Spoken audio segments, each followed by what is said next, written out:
Et bonjour à tous, bienvenue dans ce nouvel épisode de Mission SEO. Salut Romain, Salut Seb, salut à tous.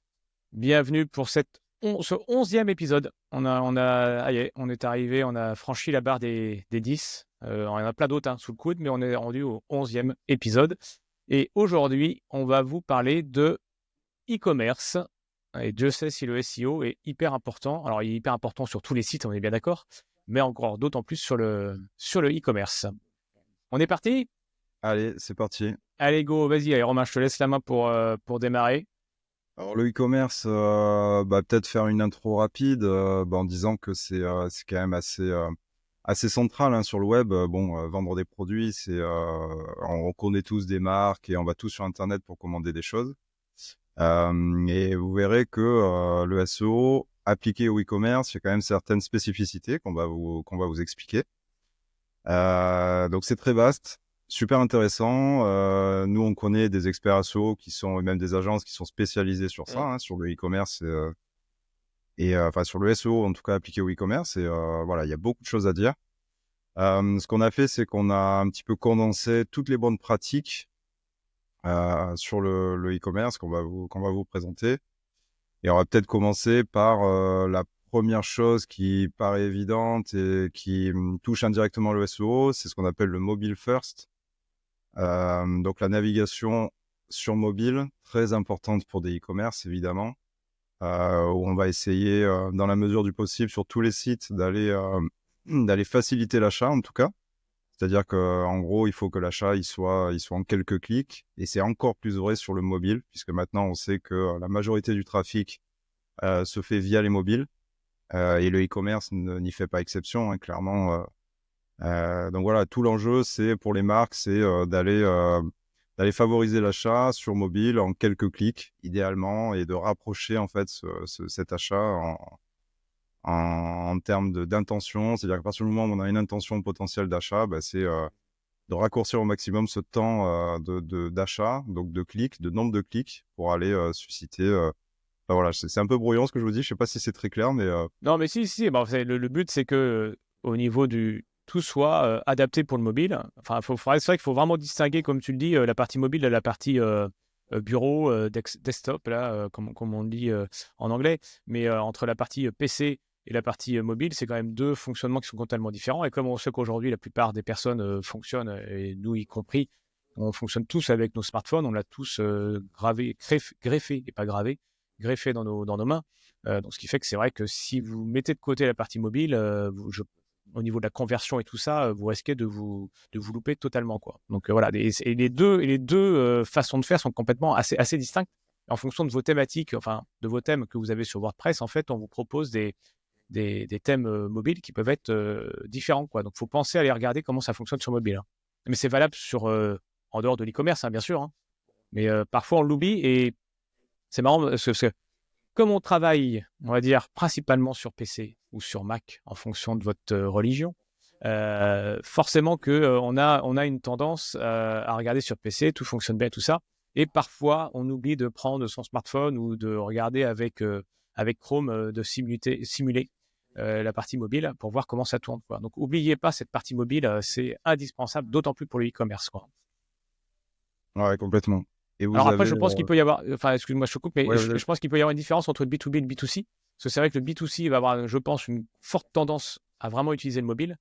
Le B2B, on a encore quand même une forte utilisation de la partie PC Mac, hein. ouais, les cycles d'achat sont plus longs, donc forcément les gens reviennent sur le site, ils prennent plus de temps à réfléchir en B2B, donc généralement, donc effectivement, on est. Mais vous avez, pour citer un exemple, vous avez un tueur dans le domaine, c'est Amazon. Clairement, vous allez sur Amazon, alors que ce soit sur mobile ou desktop, clairement, en 2 clics, vous avez acheté, et il y a très peu de filtres et d'obstacles, en fait. Mm. Donc là, eux, faut s'en inspirer. Enfin, clairement, Amazon, c'est des tueurs pour ça, et c'est hyper simple. Le parcours achat est simplifié au maximum.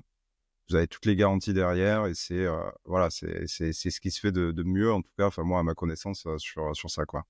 Amazon, ils vont plus loin, ils vont dans la neuroscience. Eux, ils ont carrément étudié, enfin voilà, le bouton. Ils Ouais, ont fait 35 000 A/B ouais, testing pour tester la couleur du bouton, où on le met, 5 centimètres à gauche, quel ouais. nom on met. Enfin là, ils ont Rien poussé n'est le laissé au bouchon hasard. trop loin. Sur Amazon, ouais, c'est un cas Ah non, d'école monstrueux sur une marketplace. Enfin, c'est assez fou, ouais, comme tu dis. ouais.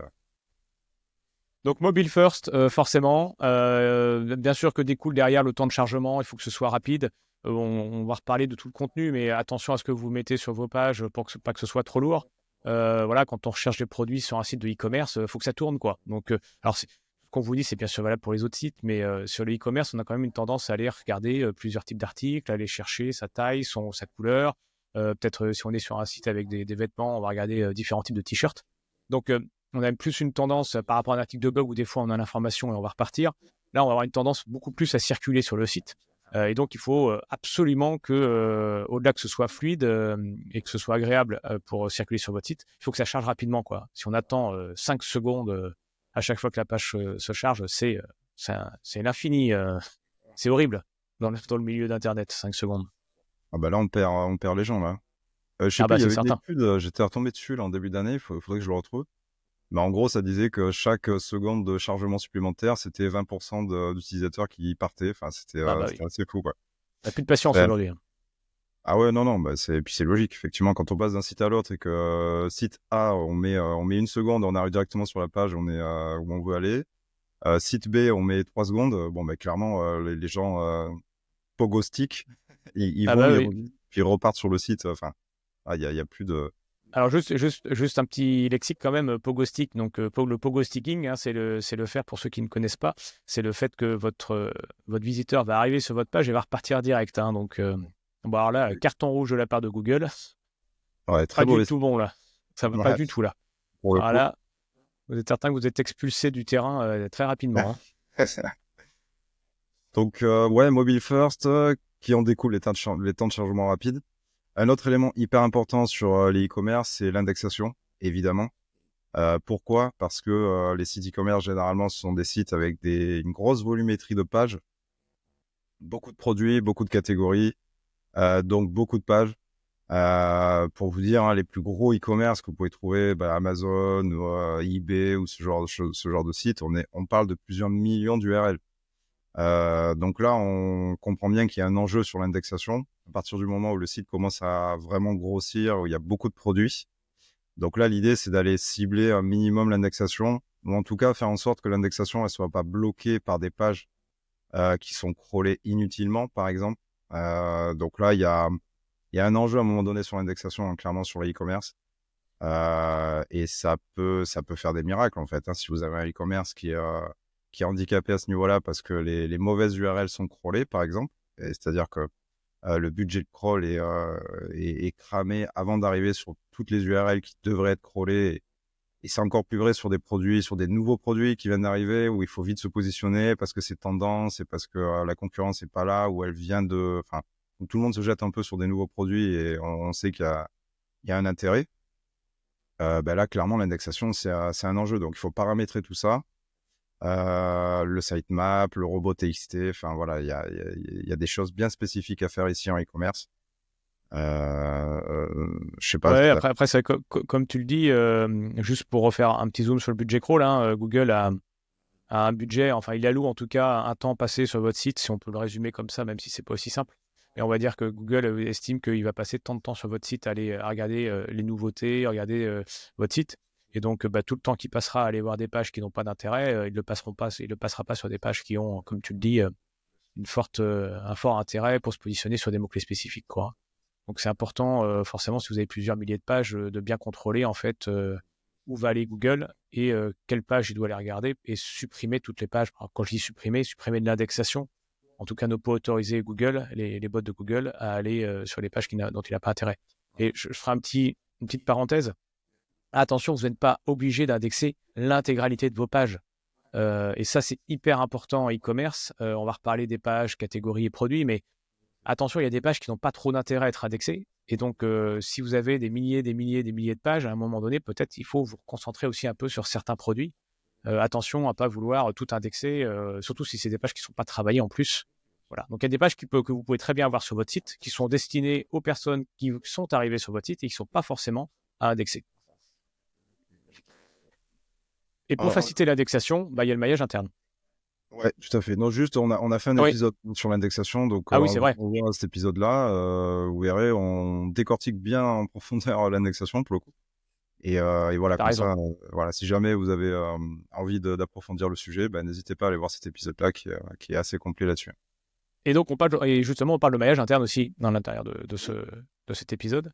Mais le maillage interne est un des éléments qui va vous permettre de faciliter la circulation des bots de Google et autres, parce qu'on parle de Google principalement, mais il y en a plein d'autres qui viennent crawler votre site. Mais voilà, donc pensez bien à votre maillage interne, avoir des liens en fait bien positionnés, et on ne parle pas des liens en haut de page ou dans le bas de page, header et footer, en termes bien anglophone. Donc, on parle aussi des liens qui vont être à l'intérieur de votre page. Voilà, et ça, c'est hyper important d'avoir du bon maillage interne et aussi de faire un maillage interne qui soit cohérent d'un point de vue sémantique.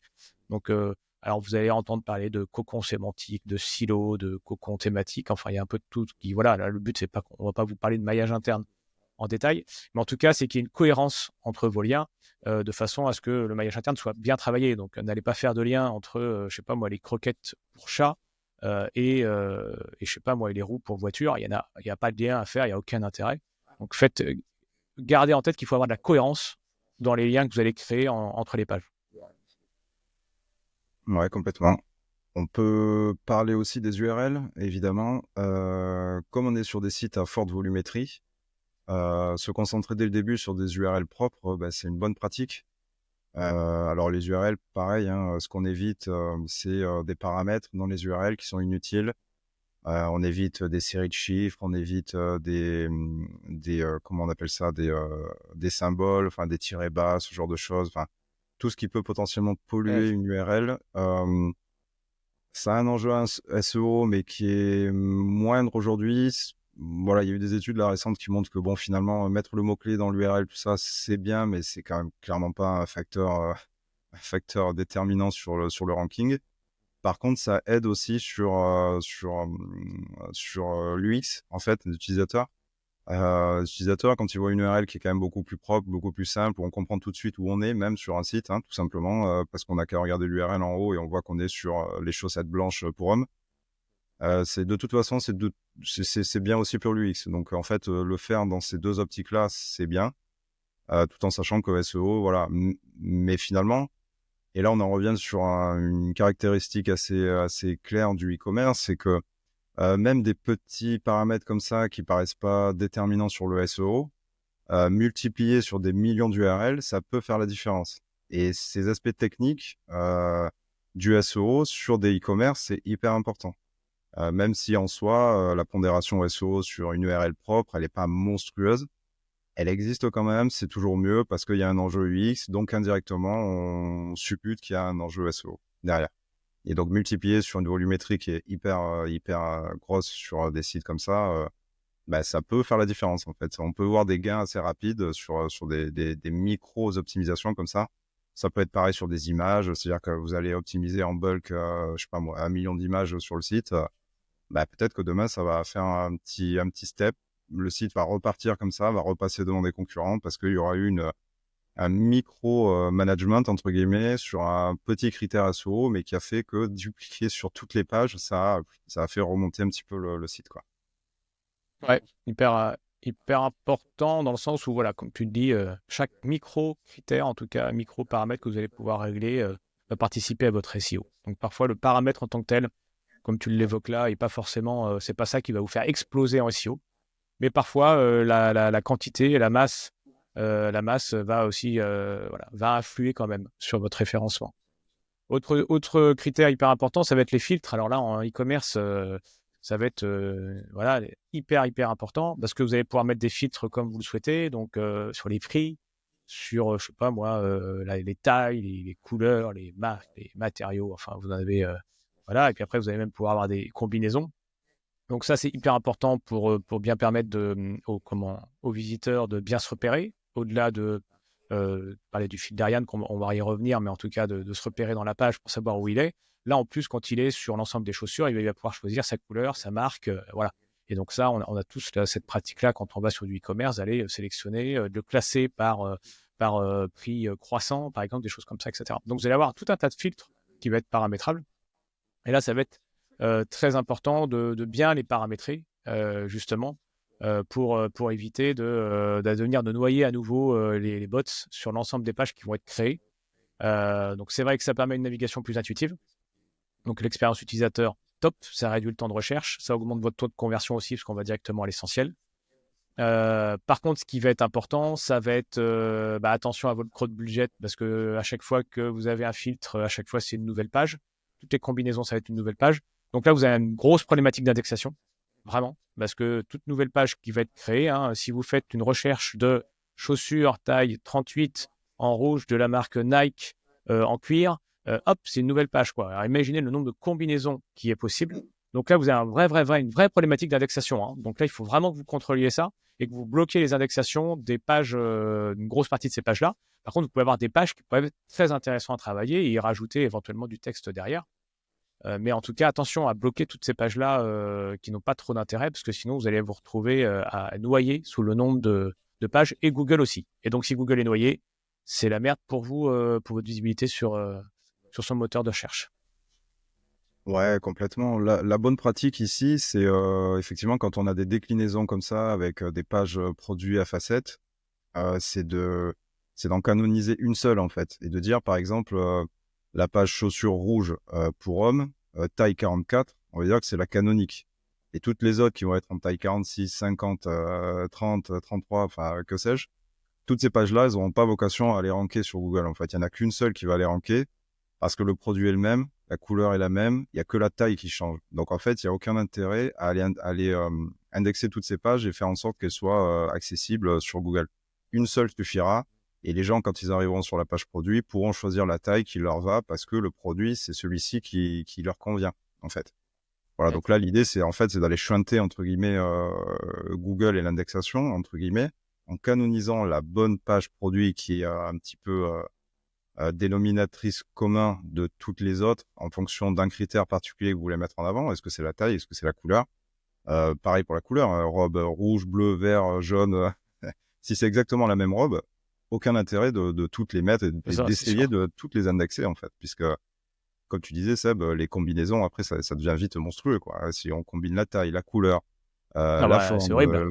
non, mais là, vous avez d'où le fait que les e-commerce ont des millions et des millions d'URL, en fait, parce que c'est en grande partie dû à ces filtres à facettes qui font que ça démultiplie le nombre d'URL possible sur un produit donné.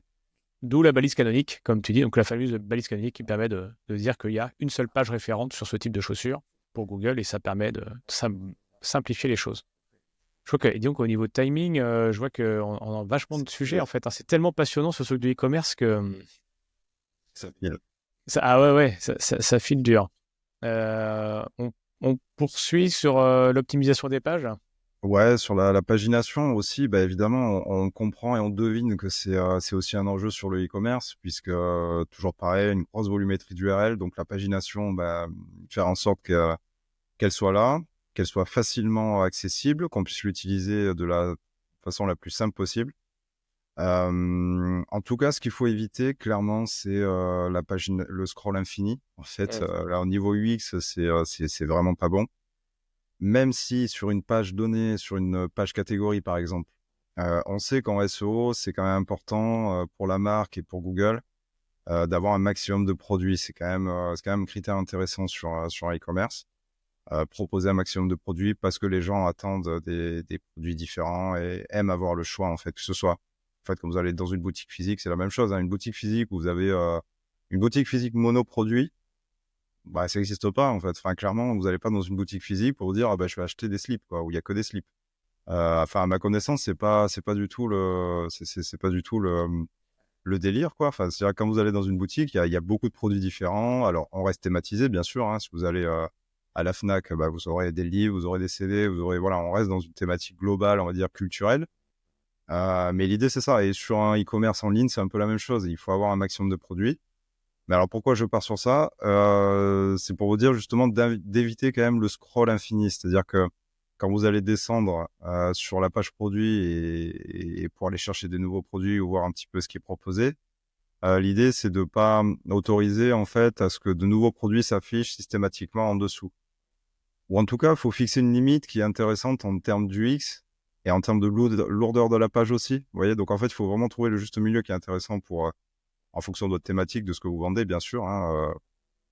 Il y a certains produits, je pense, que ça peut se justifier d'aller un peu plus bas et de scroller quand même pas mal de produits pour trouver le bon parce que il y a beaucoup de choix et on est un peu perdu dans le nombre de produits.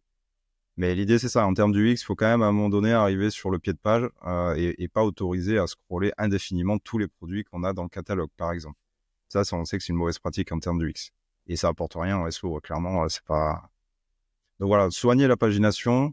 Il faut quand même qu'elle soit accessible. Il faut qu'on voit à un moment donné, quand on arrive en bas de la page, OK, on est sur la première page, on peut aller sur la deuxième, la troisième, la quatrième. Il y a peut-être 10 pages de produits. Voilà, là, les gens vont aller cliquer, ils vont aller chercher potentiellement un autre produit. Ouais, donc très, très important. Autre élément très important et très divers, ce serait peut-être l'intérêt d'ailleurs de faire un épisode là-dessus, parce que là, on va pas trop rentrer dans la technique, mais sur les données structurées. Donc là, je vais essayer d'être simple, mais les données structurées, c'est des données que Google va pouvoir afficher de façon différente sur les résultats de recherche. Donc il y en a plusieurs, voilà, pas mal d'ailleurs. Donc on ne va pas vous faire tout un cours sur les données structurées, mais entre guillemets, pour vous donner quelque chose de très très simple, si vous choisissez une recette, vous voulez faire des crêpes, donc vous avez une donnée structurée crêpe, enfin non, pas crêpe, donnée structurée recette, et donc ça va vous permettre d'afficher en fait la recette de votre crêpe, elle va ressortir comme une recette dans les résultats de Google. Voilà. Donc là, vous avez plusieurs données structurées, et là, en e-commerce, ça va être hyper important. Vous avez des données structurées produits, vous avez des données structurées de l'organisation, enfin de l'entreprise, voilà, donc qui vont permettre de ressortir des produits, des données structurées de FAQ, de foire aux questions, de fil d'Ariane. Donc le fait que vous ayez le fameux fil d'Ariane en haut qui permet de savoir où vous êtes vraiment sur le site. Vous avez des données structurées de recherche, de catégories, de magasins physiques, de livraison, de prix, enfin, vous avez tout un tas. En tout cas, vous avez au moins la donnée structurée produit est hyper importante, parce que ce qui va vous permettre de faire ressortir, quand votre produit va sortir sur Google, vous allez pouvoir avoir le prix, vous allez pouvoir avoir les avis clients, vous allez pouvoir avoir la disponibilité, le délai de livraison, tout ça, ça va être affiché directement dans les résultats de recherche de Google. Et donc, ça donne des informations hyper importantes pour votre visiteur. 2, ça permet de vous différencier par rapport à vos concurrents qui peut-être n'ont pas activé ces données structurées. Et donc, ça veut dire que l'œil va être attiré. Forcément, si vous avez des étoiles ou le prix qui s'affiche directement, ça peut inciter au clic, quoi. Donc, top, les données structurées à faire sans modération. Voilà.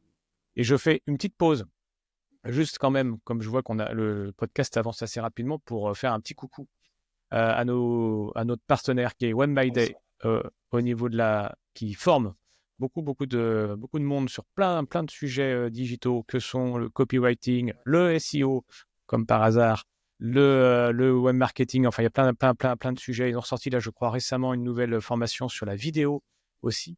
Je pense qu'elle devrait être sortie au moment où l'épisode va sortir. Et donc, voilà, ils ont plein. Et ce qui est génial avec OneByDay, en plus, c'est que vous avez un coach qui est alloué et avec qui vous avez des sessions personnalisées. Donc, vous n'êtes pas seul devant votre écran. Vous avez vraiment un suivi personnalisé. Donc, foncez si vous voulez vous former sur tous ces métiers, ces nouveaux métiers d'aujourd'hui et de demain. Voilà. Et en plus, vous avez un code promo dans les commentaires. Donc, profitez-en. Voilà. C'est une petite parenthèse quand même pour saluer notre partenaire qui est OneByDay. Reprenons notre fil. Donc, on était rendu sur les données structurées. Je ne vais pas aller plus loin sur les données structurées parce que sinon, je pense que voilà. Et on fera peut-être, je ne sais pas ce que tu en penses, Romain, on fera peut-être un épisode dessus. Ça peut être intéressant. Ah ouais, complètement, ouais. Oui, il y a énormément de choses à dire là-dessus. Ouais. Ouais. C'est super important, ouais. Bon, donc ça, c'était ce données structurées. Et puis, donc, forcément, tout ça, ça demande aussi que votre site ait une architecture propre, n'est-ce pas, Romain? Il faut vraiment que ce soit clean, quoi. Ouais, tout à fait, Thierry. Seb, pardon. Non, l'architecture. Je sais pas si tout le monde aura la ref, ça. Hein. Oh, quand même, oui. Ouais. Peut-être pas les plus jeunes, mais... Ouais, c'est ça. Bon, ça dépend de notre audience, mais... dites-nous en commentaire si vous avez la ref. Ça nous permet de voir tout déjà à fait, si vous avez Thierry. suivi jusque-là, si vous avez bien, si vous êtes à 25 minutes à peu près. Ça nous permet de voir un peu si vous n'avez pas décroché. Ça peut être un challenge. On demande Voilà. là, si vous nous écoutez maintenant, là, ça veut dire que vous êtes rendu à aller un peu plus de 23, 24 minutes. À tous ceux qui sont rendus là, on vous donne un challenge, c'est d'écrire dans les commentaires tout à fait Thierry. Voilà. Voilà, Et puis comme ça, juste vous nous pour mettez entre voir, parenthèses si vous connaissez la ref ou pas. exactement, ouais. Voilà, ça prend 30 secondes, même pas, et ça nous fera marrer, et c'est Ouais, assez c'est rigolo. clair. On revient au e-commerce. Ouais, sur l'architecture, bah, évidemment, on comprend aussi que ça a une importance vitale, une bonne architecture de site pour un e-commerce. On va rentrer un peu plus dans le détail sur les pages catégories, notamment. Pages catégories, donc c'est les pages qui vont rassembler plusieurs produits. Les pages catégories, c'est le nerf de la guerre en e-commerce. Clairement, c'est hyper important. Puisque généralement, c'est les pages qui vont ranker quand on va essayer de matcher une intention utilisateur avec un produit. Même si des produits peuvent ranker aussi en eux-mêmes, évidemment, hein, mais généralement, c'est quand même plutôt les pages catégories qui vont ranker. Exemple bête, les gens vont taper veste, on est en hiver, ils vont taper blouson homme. Bon, voilà, ça va être une requête qui est assez généraliste, entre guillemets, même si elle commence à être un peu nichée, mais on reste quand même sur des choses assez larges. Donc, manteau homme, ah bah, typiquement, ça va être une catégorie dans votre e-commerce. Vous allez lister tous les produits qui sont des manteaux pour hommes. Voilà. Et ensuite, vous allez pouvoir même faire des sous-catégories. Manteau, homme, je sais pas moi, sans manches. Je sais même pas si ça existe. Une doudoune sans manche, c'est bien, ça, c'est Sans manches très plutôt. très beau. Dans la catégorie dans laquelle vous allez référencer tous vos produits qui sont des doudounes hommes sans manches. Vous voyez un peu l'idée? Voilà, l'idée, ça va être un peu de matcher comme ça un maximum d'intentions utilisateurs qui sont plus ou moins précises avec une catégorie dédiée. Le mieux, c'est d'avoir une catégorie parce qu'en fait, vous allez pouvoir afficher plusieurs produits, toujours dans la même logique un peu UX et un peu proposition de valeur, entre guillemets, sur votre site. Si vous avez plusieurs produits, c'est toujours mieux. Les gens, voilà, s'ils ont plusieurs choix, c'est toujours mieux, en fait, en fonction de leur recherche. Donc voilà, la page catégorie, hyper important. Donc, comment on fait pour l'optimiser? Bah, déjà, la règle, c'est un mot-clé. Une page catégorie, un mot-clé bien identifié. Ça, c'est hyper important. Et si on estime que ce mot-clé-là, il peut être encore décliné en sous-catégories, eh ben, on n'hésite pas, on y va. Si on voit qu'il y a une intention et que la data de la GSC, par exemple, fait remonter qu'il y a une sous-catégorie qui a pas été travaillée jusque-là et qui est pertinente parce qu'il y a un certain nombre de recherches, eh ben, on va la nicher un peu plus et on va faire une sous-catégorie. Et là, on va réafficher de nouveau des nouveaux produits qui sont relatifs à cette catégorie. Ouais, hyper important, ces catégories, et parfois sous-estimées. Des fois, moi, je rencontre encore quand même pas mal de e-commerce où les catégories sont pas forcément hyper bien travaillées. Il n'y a pas de texte, il y a pas de page dédiée. Donc voilà, ça reste juste un filtre, alors que parfois c'est hyper pertinent d'aller jusqu'au bout. Donc voilà, de toute façon, en SEO, on sait que c'est une page, un mot-clé, hein. Donc si la page n'est pas travaillée, voilà, et c'est valable pour tous vos produits. Ouais. Voilà, c'est que vos produits aussi, faut qu'ils soient travaillés avec du contenu qui présente le produit, comment on peut l'utiliser, les personnes qui peuvent l'acheter, à qui il est destiné. Voilà, toutes ses caractéristiques, ses avantages, enfin voilà, on peut en faire des tonnes et des tonnes. Alors bien sûr, faut bien contrôler son contenu de façon à ce que ce soit pertinent. Ne faites pas 5000 mots, il n'y a pas trop d'intérêt non plus à faire à blablater. Faut que ce soit très efficace. C'est vrai qu'en e-commerce, généralement, on a déjà des trucs assez simples au tout début, avec des petits onglets sur l'utilisation, sur l'entretien, si c'est du vêtement, des choses comme ça. Et puis après, on a du texte un peu plus bas pour détailler d'autres éléments. Mais le contenu est hyper intéressant, voilà. Et puis, bien sûr, du maillage interne, comme on l'a évoqué, vers la catégorie du produit, mais aussi vers d'autres produits similaires. Voilà, vous pouvez avoir aussi des foires aux questions pour les principales questions que peuvent se poser vos visiteurs, des photos, voilà. En fait, des photos, s'il vous plaît, de qualité. Photos de qualité ne veut pas dire des photos d'un mégaoctet, hein. Non. Par contre, attention, hein, voilà, attention au poids de vos photos, il faut bien les optimiser. Par contre, des photos de qualité, c'est pas des photos que vous allez trouver dans des banques de photos, quoi, hein. Parce que alors là, ça, c'est à proscrire absolument. Si c'est des photos que vous pouvez prendre vous-même, c'est top. Plus vos photos sont personnalisées, mieux c'est. Voilà. Donc c'est parce que si vous reprenez des photos de votre fournisseur, si c'est pas vous qui êtes à l'origine de vos produits, c'est des photos que vous allez revoir partout sur Internet, hein. Donc ça, force par rapport à quelqu'un qui va vendre et qui aura pris soi-même ses photos, c'est lui qui va gagner, hein, en tout cas sur la partie photo, hein. Ouais, Donc, tout à fait. Alors là, c'est hyper intéressant ce que tu dis. Pourquoi? Parce qu'en fait, on touche à un truc qui est majeur. En fait, là, c'est la conversion. Quand vous arrivez sur un produit, donc sur une fiche produit donnée, alors effectivement, on va l'alimenter avec du contenu, on va potentiellement ajouter des FAQ, voilà, on va essayer de travailler. En fait, tout ça, tout ce qu'on va vous dire là sur la fiche produit, le but du jeu, c'est d'aller travailler la conversion, en fait. La personne arrive sur le produit, OK, il y a du contenu, à quoi ça sert, comment je peux entretenir ce produit, comment je peux le porter si c'est un bijou. Enfin, voilà, vous voyez, il y a plein de choses à faire et notamment, oui, le maillage interne, effectivement, pour les pousser la page, les FAQ pour travailler toutes les questions que les gens peuvent se poser sur le produit en question et les photos y participent parce qu'en fait, des Ouais. belles photos, ajouter encore mieux à des vidéos, ça, c'est encore mieux. Si vous Ah bah arrivez à oui. rajouter des vidéos uniques sur chaque produit, là, c'est super parce que vous allez clairement vous dégager de la concurrence. Très peu de e-commerce le font. Enfin, et on comprend pourquoi, parce qu'aller faire une vidéo pour chaque produit spécifiquement, c'est en termes de ressources, c'est très compliqué. Même Ouais. si aujourd'hui, il y a des solutions qui sortent, qui sont hyper intéressantes maintenant avec l'IA notamment pour aller faire des vidéos et faire en tout cas des shootings sur des produits en conditions, c'est-à-dire que l'IA va vous mettre un fond personnalisé, vous allez pouvoir placer votre produit sur un présentoir IA qui aura été généré par IA et des résultats sont bons maintenant. Il y a des boîtes qui sont super intéressantes pour faire ça. Donc voilà, et tout ça en fait va faire que vous allez vous démarquer de la concurrence. Et donc là, vous allez vraiment travailler la conversion. C'est Ouais. là où on rejoint le SEO et la conversion, l'UX, c'est super intéressant. Enfin, c'est passionnant parce que du coup, le SEO, maintenant, il est plus limité à j'apporte du trafic sur un site. Ça n'existe plus. Ça, c'était le SEO 2010. Comment je fais pour attirer du trafic sur un site? Alors, évidemment, ça reste le cœur du métier. Mais maintenant, il faut avoir une couche conversion, UX. Enfin, c'est hyper important et parce que tout est lié, en fait. Le trafic que vous allez apporter sur un site, il sera peu ou pas qualifié enfin, il aura un degré de qualification divers, en fait. Donc, l'idée, c'est après d'aller travailler la conversion et ça rentre tout à fait dans un travail SEO, en fait. Et plus vous aurez personnalisé votre site, plus vous aurez votre propre ADN, votre propre ton, votre propre mise en page. Forcément, plus vous allez vous différencier, donc plus on saura qu'il faut aller travailler chez Monsieur Tartampion parce qu'il a sa propre façon de voir les choses et on va chez Monsieur Tartampion et non pas chez celui juste parce qu'on va acheter des chaussures et puis que c'est le moins cher. Et donc, plus vous allez travailler votre marketing, plus ce sera intéressant. Et plus Et vous comme allez tu... faire ça, plus ça va travailler votre SEO. En fait, il faut le Mm. voir vraiment d'une façon indirecte. Plus vous allez travailler la conversion, plus vous allez travailler les signaux utilisateurs qui sont positifs sur vos pages e-commerce, et plus la marque va se dégager, et plus vous allez progresser sur le SEO. Et donc, plus vous Mm. allez rapporter de trafic. Vous voyez, en fait, c'est un cercle vertueux. Si vous travaillez les deux comme ça, les deux piliers SEO, UX, conversion, les deux travaillent l'un pour l'autre, en fait. C'est ça que je veux dire. C'est qu'il n'y a plus de silo sur, OK, le SEO d'un côté, on a besoin d'un mec pour nous ramener du trafic. Et après, les mecs de l'UX ou de la conversion travaillent après pour...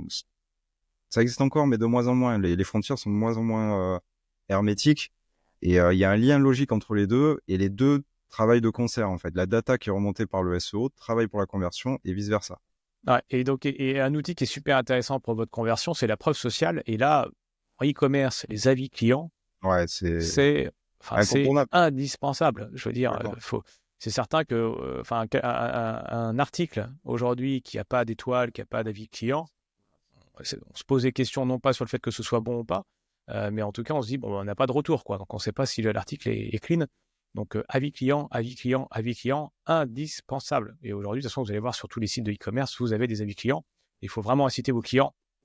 Parce que c'est ça, ça veut dire que c'est important d'en avoir, mais ça veut dire qu'en amont, il faut que vous ayez dans votre tunnel, une fois qu'il a acheté, d'avoir un mail destiné, en tout cas pour inciter vos clients à mettre un avis. Voilà. Et puis, bah, c'est bien quand ils sont bons, forcément, mais Oui, là, c'est mieux. c'est Ouais. c'est c'est sous-entendu. Donc voilà, hein, c'est tout ce qui est ce qu'on appelle l'UGC, là, la gestion de tout ce que vont mettre les clients sur votre site, aura beaucoup plus de valeur que si c'est vous qui le dites en direct. On est sur des biais cognitifs, hein, tout simplement. Les avis clients, la preuve sociale, c'est un des biais cognitifs qui sont très connus en marketing et en particulier appliqués au e-commerce. C'est un biais cognitif. On sait que les gens sont rassurés quand ils voient des avis. Des gens ont déjà acheté, ont donné leur avis. toujours pareil, on revient à Amazon, c'est pas pour rien qu'Amazon, les avis Amazon sont hyper, enfin, je sais pas vous, mais moi, je vais acheter un truc sur Amazon, je regarde même pas la fiche produit, je regarde l'image si ça correspond à peu près à ce que je veux, et tout de suite, je vais scroller, je vais aller voir les avis. Enfin, moi, je sélectionne mes produits sur Amazon uniquement, quasiment sur les avis, en Ouais. fait. Je filtre même sur les meilleurs avis. Alors, c'est bien caché. Amazon l'a bien caché, ça d'ailleurs, sur où on peut filtrer tout en haut à droite. Il y a un petit onglet où on peut aller filtrer. Mais moi, c'est systématique en fait. Les avis clients, c'est un biais cognitif qui est hyper puissant, quoi. Comme la réduction, comme le fait d'avoir une réduction limitée dans le temps. Enfin, tout ça, ça force à C'est l'achat clair. et c'est bien connu. Mais c'est important si c'est bien fait et que c'est OK et que c'est propre. Il faut surtout pas s'en passer, quoi. Et ça joue Autre... encore une fois sur le SEO indirectement, parce qu'avoir Mais de des toute avis, façon, on peut les faire remonter via des données structurées. Elles vont oui, apparaître sur la recherche, enfin, sur les SERP, et donc ça va participer à travailler votre SEO. Et voilà. c'est ça. Ce que je dis tout à l'heure, attention, le SEO, c'est pas un cadre qui est hermétique au reste, hein, c'est un élément dans votre stratégie globale, hein, donc, et le SEO va permettre de nourrir tout ce qui va être autour, hein, l'autorité, machin truc, et puis tout ce qui est autour va permettre de nourrir le SEO, hein, donc ce sont des vases communicants. Autre critère, la variation de produits. Donc, je ne vais pas y revenir énormément, ce qu'on a déjà dit, mais il faut qu'on puisse savoir la couleur, la taille, le poids, plein de choses, forcément qu'on puisse avoir toutes les variations du type de produit. Il faut un CTA, un call to action en bon français clair, savoir où il faut cliquer pour, il faut que ce soit simple. Voilà, ne mettez pas au fond, tout en bas, tout en bas à droite de la page, non visible, quoi. Donc, d'ailleurs, vous avez généralement sur la première page, sur la page de votre produit, vous avez le CTR qui est très très clair pour l'achat dès le début. Voilà, faut pas le cacher, faut le mettre bien en évidence. C'est con à dire, hein, mais quand on est sur Internet, on est un peu con. Ça veut dire qu'on va se laisser porter par notre. Mais non, mais et puis là, je m'inclus dedans, hein. Je veux On dire, est on des se laisse moutons, hein. porter. Mais De toute façon, c'est clair, hein, enfin, on va au plus simple, hein. Donc, si vous ne mettez pas un gros bouton, cliquez ici pour acheter, c'est pas ça qu'il faut mettre comme terme, mais si vous ne le mettez pas très visible, on est très fainéant. Donc, s'il faut aller chercher et qu'il faut aller sur le troisième page, laisse tomber, c'est mort, hein. et ça, c'est pareil, hein, si vous voulez faire de l'A/B testing sur la couleur d'un bouton, mais vous allez être très très surpris, quoi. Un bouton rouge, machin, flashy, où on voit que ça, ben, malheureusement, comme tu dis, alors je sais Ah pas si c'est bah, heureux ou malheureux, il va être plus cliqué qu'un bouton un peu plus discret, mais qui rentre plus dans le cadre de l'UX du site, on va dire. C'est malheureux, mais c'est malheureusement, c'est ça. Plus ça va être visible, plus ça va être gros, parfois, et plus ça marchera. Donc, c'est... les boutons, ils doivent être clairs, nets, et il faut que ça pète, hein. Voilà, en tout cas, il faut Y a que ça pas- soit visible, il faut que ça puisse être cliqué facilement, et voilà. Un autre aspect intéressant, effectivement, bien prendre en compte que, en fonction de votre thématique et si vous avez un e-commerce ou si vous travaillez dessus, bien comprendre qu'il y a potentiellement une saisonnalité sur vos produits, ce qui fait que vous allez peut-être mettre le paquet sur certaines pages en particulier, sur certains produits, en fonction de la saison. Donc, si c'est hiver, été, en fonction de dates bien précises, Black Friday, fête des mères, fête des pères, Saint-Valentin. Forcément, si vous vendez des bijoux à la Saint-Valentin, vous savez que c'est une période faste, entre guillemets, et qu'il faut pas se louper. Donc ça, il y a aussi des enjeux sur ça. Il faut pas, voilà, il faut pas l'oublier. La saisonnalité, ça peut être important aussi sur un e-commerce. Et donc, travailler ces pages en conséquence, bien anticiper le SEO. On Ah, sait que le SEO, c'est le ouais, call. ce que j'allais dire, hein. Faut- Anticipez, hein. Faites pas Voilà, une page Black Friday début novembre, hein. voilà, bah déjà pour le SEO, clairement, oui, on sait qu'on est sur du moyen long terme, donc il faut anticiper au maximum ces dates-là qui sont clés, mais ouais, t'as raison, c'est pas un truc qu'il faut faire la veille ou Ah bah non, non, non. Sauf si vous êtes un gros site et là, sur les ou très 60 très très gros sites, ils ont cette ouais, facilité-là de pouvoir à la s'indexer limite, très quoi. facilement. Mais non, dans 95% des cas, c'est pas comme ça que ça fonctionne, quoi. Anticiper, anticiper, anticiper. Autre élément On a parlé du important, blog. Ouais, ouais, le c'est blog. ça, le blog. Alors le blog en e-commerce, est-ce qu'on s'en fout complet, Seb, ou est-ce qu'on c'est intéressant quand même? Ouais, ça va être intéressant. Alors, de toute façon, c'est pareil. De toute façon, en SEO, on dit tout le temps ça dépend. Mais de toute façon, tout dépend du budget. Alors, de toute façon, il y a forcément un investissement à avoir. Donc, soit on y est d'un point de vue humain, parce que vous avez passé du temps, soit d'un point de vue finance, parce qu'il va falloir que vous allez déléguer. Mais le blog a le mérite de pouvoir aller pousser en fait vos pages produits et catégories, puisque vous allez pouvoir évoquer plein de sujets. Alors, si on prend le fameux tunnel de conversion, on va pas être chaud. Quelqu'un qui va rechercher de l'information, elle va pas être à un moment donné, elle va se dire ça y est, c'est bon, je vais acheter. Elle va être plutôt sur de la recherche informationnelle, les fameuses intentions de recherche dont on vous a déjà parlé dans de précédents épisodes. Et donc, forcément que la personne qui va aller sur l'article de blog n'est pas prête à acheter, en tout cas, elle est en recherche. Mais par contre, le fait de capter cette personne-là, c'est que vous la tapez assez haut dans le tunnel de conversion. Et donc, derrière, elle va connaître votre marque, elle risque de revenir après derrière si ça lui a plu. Et puis même, peut-être, vous allez pouvoir transformer son information en achat, parce que si ça se trouve, avec les bons liens et une bonne UX, vous allez l'inviter à aller voir les produits, le produit va lui plaire, elle va pouvoir l'acheter, quoi. Donc, ça ne fonctionne pas toujours comme ça systématiquement. Donc, le taux de transformation est forcément beaucoup plus faible sur un article de blog que sur une page produit. Par contre, vous allez quand même attirer du monde. Et en plus, ça va vous permettre de faire du maillage interne et donc de pousser vos pages catégories et produits. Donc, hyper intéressant. Voilà. Et puis en plus, c'est un côté informatif qui est très intéressant pour vos clients aussi, hein. Exactement. Réhabilitons le blog parce que moi je vois beaucoup trop de sites en fait qui négligent le blog et ça m'hérisse complètement. Enfin, je sais pas toi, mais ouais, parce que souvent on dit bah exactement pour les raisons que tu as données en fait. On dit bah ok, les gens ils arrivent sur le blog, bon ça achète pas, ça convertit pas, c'est pas intéressant. Faux et archi faux. Clairement. Déjà pour toutes les raisons que tu as données, les gens arrivent, ils ont besoin d'informations. Donc ils sont tout en haut du tunnel. Ils savent pas encore qu'ils vont acheter ce produit-là, mais ils commencent à s'intéresser. Et là, déjà, votre marque, elle peut faire un énorme pas. C'est-à-dire que si la marque, si votre marque fait confiance, les articles sont bien rédigés, c'est super, c'est intéressant. La personne va naviguer potentiellement d'article en article. Surtout, elle va revenir. Peut-être qu'elle va laisser son email parce que vous allez donner un e-book gratuit sur tel ou tel produit, sur telle ou telle formation. Enfin, donc, vous allez déjà capturer un email. Cet email, vous allez pouvoir le travailler derrière. Donc, vous voyez, une personne qui vient du blog, en fait, il y a mille et une façons d'aller à plus ou moins long terme, d'aller la réorienter sur vos produits ou sur ce que vous vendez. Au-delà de ça, effectivement, tu as parlé du maillage interne. Ben, plus vous allez faire d'articles de blog et mécaniquement, plus vous allez faire d'URL et plus potentiellement vous allez siloiser, vous allez pouvoir apporter de la puissance sur vos pages produits ou catégories. C'est aussi bête que ça, entre guillemets. C'est la stratégie PBN un peu, en fait. C'est-à-dire, si vous allez monter des URL sur votre propre site, donc là, on n'est pas sur un PBN, mais l'idée est la même. C'est-à-dire que vous allez multiplier le nombre d'URL qui sont accolés à votre NDD sur de l'informationnel. Et le simple fait de créer ces URL, de toute façon, ça vous fait une pondération positive sur le SEO en interne, en fait. Puisqu'à partir du moment où vous allez faire un lien de cette page-là vers une page qui est donc produit ou catégorie qui est liée et qui est pertinente, bah vous allez apporter du jus interne, en fait, du jus SEO en interne. Et vous allez apporter de la puissance sur votre page que vous avez envie de mettre en évidence. Donc parfois, ça peut combler une carence que vous allez avoir sur la notoriété externe, sur des backlinks que vous n'avez pas sur votre page produit ou votre page catégorie. Et au-delà de ça... Après, de toute façon, alors par contre, c'est si vous faites un blog et s'il en existe un déjà sur votre site, par contre, faites-le, quoi. Ne le faites pas à moitié. Oui, il faut y aller. On le voit aussi, tu le dis à juste titre qu'on voit aussi beaucoup de sites qui ne le font pas. Mais Au même moins, en c'est B2B. Oui, non, mais c'est clair.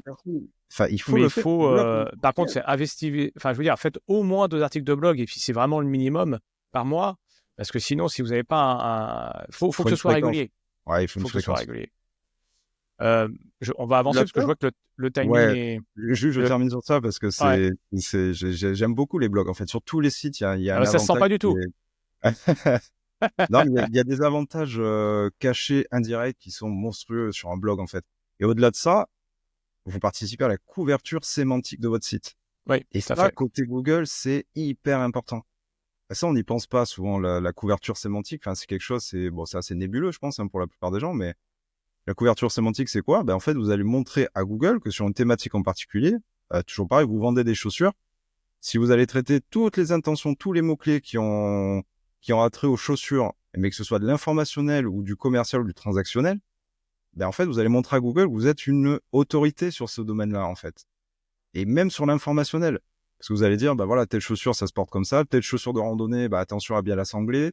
Ne partez pas avec telle chaussure de randonnée quand il pleut parce que c'est pas bon. Enfin, vous voyez, je sais pas, j'invente, mais en fait, vous allez avoir une couverture sémantique. Et ça, sur le simple aspect technique pour Google, c'est important. Parce que lui, il va savoir que votre marque, elle est très pertinente sur la chaussure, puisque vous allez traiter tous les sujets et toutes les questions possibles autour de la chaussure, en fait. Et vous n'allez pas Donc ça, c'est le fameux EAT. sur lequel on a fait un épisode, d'être aux yeux de Google et aux yeux de vos visiteurs, un expert de votre domaine, quoi. Vous n'êtes pas juste un vendeur, C'est vous êtes un mis en expert. avant. Ouais, c'est mis en avant par Google. C'est Ouais. hyper, il faut le faire, en fait. Donc, effectivement, c'est un investissement. Il faut aller faire des articles de blog. On sait, ça coûte cher, c'est les rédacteurs, tout ça. Mais vraiment, alors là, pour le coup, on travaille le moyen long terme. Là, si vous inscrivez à long terme, il faut pas négliger cette partie-là. On fera un épisode sur le blog, je pense. Ouais, bah, il y a beaucoup. Non, mais c'est clair, il y a beaucoup à Ouais, dire. c'est clair. Mais pour tout, mais même, je vous disais, en B2B, mais le nombre de boîtes B2B qui ont super, ils ont leur landing page, c'est super bien travaillé, machin et tout. Et le blog, c'est le parent pauvre du web. Ouais, Enfin, mais je pense qu'il faut je pense qu'on va et c'est faire une erreur. Pour moi, c'est un une épisode erreur. dessus. Il y a très peu de sites en fait qui peuvent se passer de ça. Alors des SaaS, évidemment, peut-être, on va jouer sur la marque, on va jouer. Bon, Ah, mais voilà. tu t'arrêtes pas en fait quand on se Ouais. lance sur le blog. Putain, il va nous refaire un épisode de 45 minutes.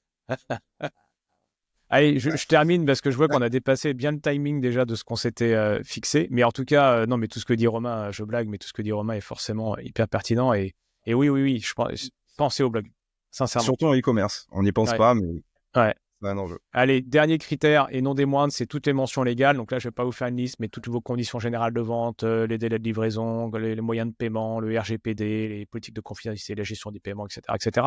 Mais bien sûr que il faut montrer que vous êtes pas en Inde, vous êtes pas. On sait qui vous êtes, on sait que vous êtes une vraie boîte.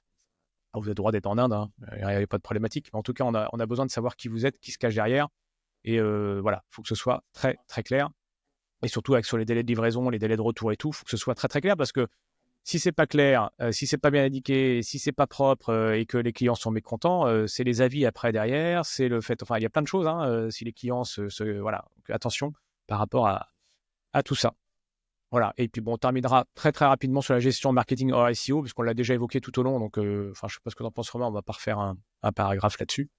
Mais bien sûr que le SEO n'est qu'une brique dans l'ensemble en fait de votre stratégie marketing commerciale et que toutes les briques sont liées les unes avec les autres. Ouais, complètement. Juste pour conclure là-dessus, ce sera un peu le maître mot. Maintenant, il faut il faut penser marque. Google. Et tout de suite, il faut se dire marque. Qu'est-ce que je veux faire sur Google? Une marque, mais une vraie marque. C'est-à-dire qu'il faut être sur tous les réseaux sociaux. Enfin, pas tous les réseaux sociaux. Vous en choisissez quelques-uns si vous êtes, voilà, mais c'est important d'être sur les réseaux sociaux, newsletter. Voilà, il faut vraiment penser marque. C'est-à-dire de travailler son branding aussi sur les pages, faire quelque chose de propre. Tous les aspects SEO qu'on vous a donné là, mais voilà, si vous voulez la quintessence un peu de ce que vous allez rechercher sur monter un e-commerce, aujourd'hui, maintenant, c'est monter une vraie marque, vraiment. Et Google tend vers ça, en fait. C'est-à-dire que le trafic de marque, c'est un signal hyper positif pour Google, qui a un énorme poids, en Ouais. fait, sur la pondération SEO que vous allez avoir par ailleurs sur tous les autres critères que vous allez travailler sur votre site. Mais typiquement, je vous dis là, clairement, le trafic de marque, c'est hyper important. Bon, on Ouais. va terminer là-dessus parce que je pense qu'on a bien, il y avait du contenu. À chaque fois qu'on commence l'épisode, il faut qu'on arrive à tenir, puis en fait, on n'y arrive jamais parce que c'est tellement, il y a tellement de sujets. Ouais. Euh, Là, on est des Après, bon, sujets, on est un peu généraliste, entre guillemets, c'est-à-dire qu'on a pris des sujets qui sont assez oui, larges, mm, mais pour tester un peu, et puis effectivement, on se note après des ouais, on sous-domaines. va revenir. Pour revenir en particulier, bah là, on fera sur les données structurées, par exemple, on fera un Ouais, épisode, voilà. Là, on dresse un peu, donc je pense que c'est normal que ça traîne un peu, mais ça sera peut-être plus précis après à l'avenir, c'est ça. Bon, ben voilà, on vous a fait un bon tour. On vous a parlé de visibilité de votre site, on vous a parlé de technique, on vous a parlé de conversion. Voilà, il y a plein de choses qu'on aurait pu évoquer parce que l'IA, et je vous invite même si on n'est pas forcément sur l'e-commerce, on a fait un épisode aussi sur l'IA parce que ça va aussi, ça change encore des choses aujourd'hui, puis ça va encore changer plein de choses.